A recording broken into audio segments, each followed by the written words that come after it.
And it's a landmark morning in a story that brings back shivers to your spine and has been going on for a very long time. It was 7 years ago nearly that the Grenfell Tower disaster happened. That fire, I bet you can picture it in your mind's eye now. The final report from the public inquiry has been published in the last half an hour. It looked into how the tower block came to be in a condition that allowed the fire to spread as quickly as it did.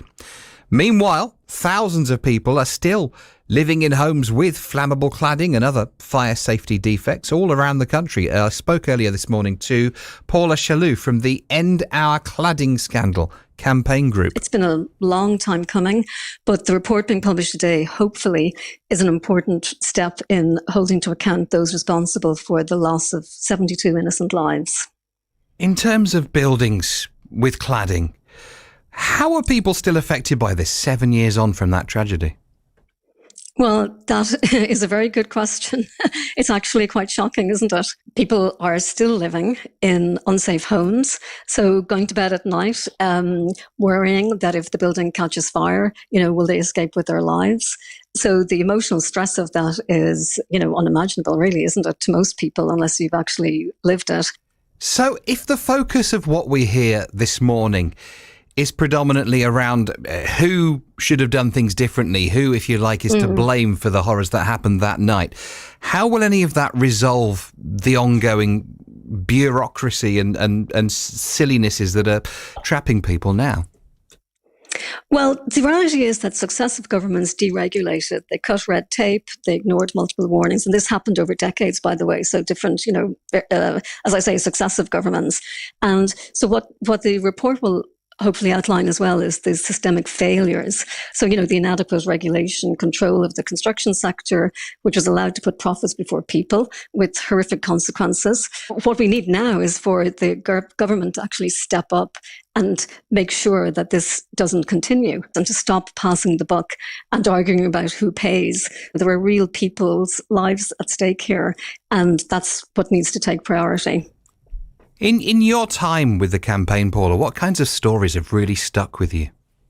I mean, we've had many people suffering with, mental health, which is where, the emotional stress of being in that situation, but also the financial hit. Because at the beginning of this crisis, we were just expected to cover the costs, and how do you tell someone that they suddenly have a bill of £50,000, £100,000 to fix a building that they didn't build? I'm thinking of one person who, the small child contemplating getting a rope ladder to hang over her balcony so that she could try to get herself and her small child out.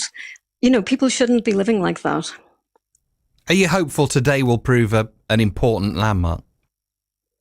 I think it will, because I think, the evidence that will come out will be impossible to ignore and to never allow another Grenfell to happen. It's Paula Shalloo from the End Our Cladding Scandal campaign group. Well, phase 2 of the final Grenfell report was published at 11 o'clock this morning. BBC Radio Derby's Kaylee Hall has more. In summary, the report has found a path of disaster at Grenfell stretching back to the 1990s over how fire safety has been regulated and managed in high-rise buildings. The report says successive governments ignored, delayed or disregarded concerns about the safety of industry practices. Manufacturers of cladding and insulation products deliberately concealed the fire risks they posed, and the way building safety is managed in England and Wales is seriously defective and complex and fragmented. 19 organisations and 58 individuals are currently under investigation over the fire, but it will be late 2026 before any criminal prosecutions begin. So what does it all mean now? Government data shows there are over 4,500 residential buildings standing at 11 metres or higher with unsafe cladding. Locally, in January 2022, University of Derby students were evacuated from the Cathedral Court accommodation building in the city centre after a fire safety review found that building unsafe. Polystyrene-based cladding covers the building and it doesn't increase the chance of a fire, but if one were to start, it's much harder to control.